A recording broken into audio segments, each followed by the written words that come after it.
Telangana times న్యూస్కి స్వాగతం. దేశవ్యాప్తంగా కరోనా వ్యాధి తీవ్రంగా ప్రబలుతున్న వేళ దేశ ప్రధాని శ్రీ నరేంద్ర మోడీ గారు అన్ని రాష్ట్రాల ముఖ్యమంత్రులతో వీడియో కాన్ఫరెన్స్లో చర్చించారు. ఇప్పుడు ఈ సమావేశానికి అత్యంత ప్రాధాన్యత చేకూరింది. ఆ వివరాలను మనం ఇప్పుడు తెలుసుకుందాం. उसकी समीक्षा, उन पर चर्चा हमें आगे के लिए बहुत उपयोगी हो सकती है. आज की इस चर्चा में मुझे भी आपसे काफी कुछ जानने का अवसर मिलेगा. ग्राउंड रियलिटी क्या है उसको समझने का अवसर मिलेगा. आज की चर्चा के निकले पॉइंट्स, आपके सुझाव देश को आगे की रणनीति बनाने में अवश्य मदद करेंगे. साथियों, किसी भी संकट से निपटने के लिए टाइमिंग का बहुत महत्व होता है. सही समय पर लिए गए फैसलों ने देश में कोरोना संक्रमण को नियंत्रित करने में बहुत मदद की है. भविष्य में जब कभी भारत की कोरोना के खिलाफ लड़ाई का अध्ययन होगा तो ये दौर इसलिए भी याद किया जाएगा कि कैसे इस दौरान हमने साथ मिलकर के काम किया. कोऑपरेटिव फेडरलिज्म का सर्वोत्तम उदाहरण प्रस्तुत किया. साथियों, जब कोरोना दुनिया के अनेक देशों में चर्चा का विषय भी नहीं बना था, तब भारत ने इससे निपटने के लिए तैयारियां शुरू कर दी थी. फैसले लेने शुरू कर दिए थे. हमने एक एक भारतीय की जिंदगी को बचाने के लिए दिन रात मेहनत की है. बीते हफ्तों में हजारों की संख्या में हमारे भारतीय भाई बहन विदेश से अपने वतन वापस लौटे हैं. बीते हफ्तों में लाखों की संख्या में प्रवासी श्रमिक अपने अपने गांव पहुंचे हैं. रेल, रोड, एयर, सी सारे मार्ग करीब करीब अब खुल चुके हैं. लेकिन इसके बावजूद, हमारी इतनी जनसंख्या होने के बावजूद भारत में कोरोना संक्रमण उस जैसा विनाशकारी प्रभाव नहीं दिखा पाया जो दुनिया के और देशों में कोरोना ने आफत पैदा की है. दुनिया के बड़े बड़े एक्सपर्ट्स, हेल्थ के जानकार, लॉकडाउन और भारत के लोगों द्वारा दिखाए गए अनुशासन की आज भारी चर्चा हो रही है. आज भारत में रिकवरी रेट 50% से ऊपर चला गया है. आज भारत दुनिया के उन देशों में अग्रणी है जहां कोरोना संक्रमित मरीजों का जीवन बच रहा है. कोरोना से किसी की भी मृत्यु दुखद है. हमारे लिए किसी एक भारतीय की भी मृत्यु असहज करने देने वाली है. लेकिन ये भी सच है कि आज भारत दुनिया के उन देशों में है जहां कोरोना की वजह से सबसे कम मृत्यु हो रही है. अब अनेक राज्यों के अनुभव आज आत्मविश्वास जगाते हैं कि भारत कोरोना के इस संकट में अपने नुकसान को सीमित करते हुए आगे बढ़ सकता है. अपनी अर्थव्यवस्था को तेजी से संभाल सकता है. साथियों, बीते 2 हफ्ते के अनलॉक 1 ने हमें एक बड़ा सबक ये भी दिया है कि अगर हम नियमों का पालन करते रहें, सारे दिशा निर्देशों को मानते रहे, तो कोरोना संकट से भारत को कम से कम नुकसान होगा। इसलिए मास्क या फेस कवर, उस पर बहुत ज्यादा जोर देना अनिवार्य है, आवश्यक है। बिना मास्क या फेस कवर के घर से बाहर निकलने की अभी कल्पना करना भी सही नहीं है। ये जितना खुद उस व्यक्ति के लिए खतरनाक है, उतना ही उसके आसपास के लोगों के लिए भी।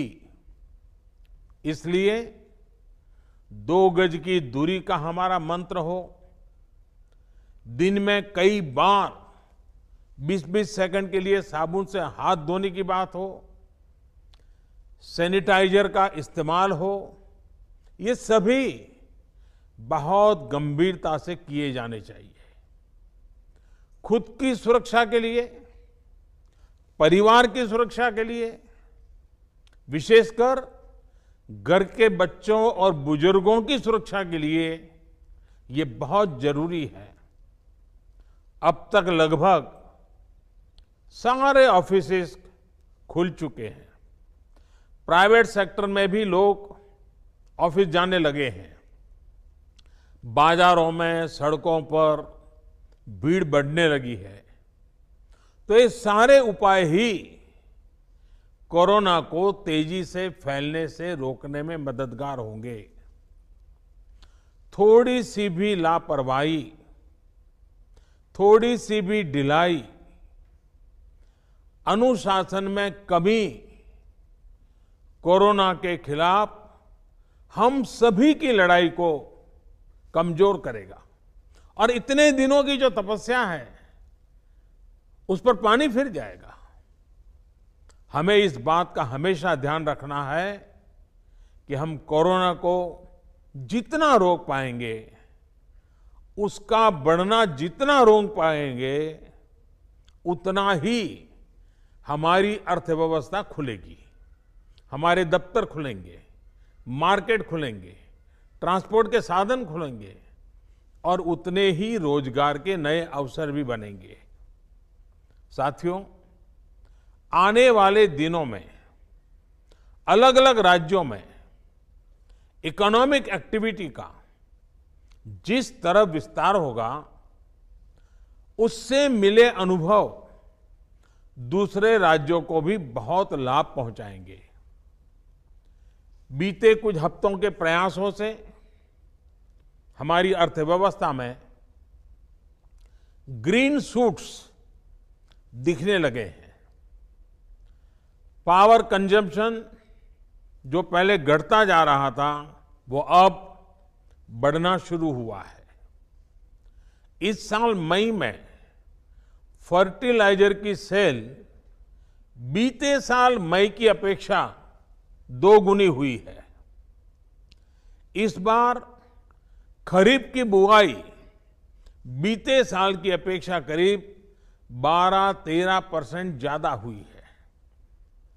2 व्हीलर्स का प्रोडक्शन लॉकडाउन से पहले के स्तर का करीब करीब 70% तक पहुंच चुका है। रिटेल में डिजिटल पेमेंट भी लॉकडाउन से पहले की स्थिति में पहुंच चुका है। इतना ही नहीं, मई में टोल कलेक्शन में बढ़ोतरी होना इकोनॉमिक एक्टिविटी में वृद्धि को दिखाता है।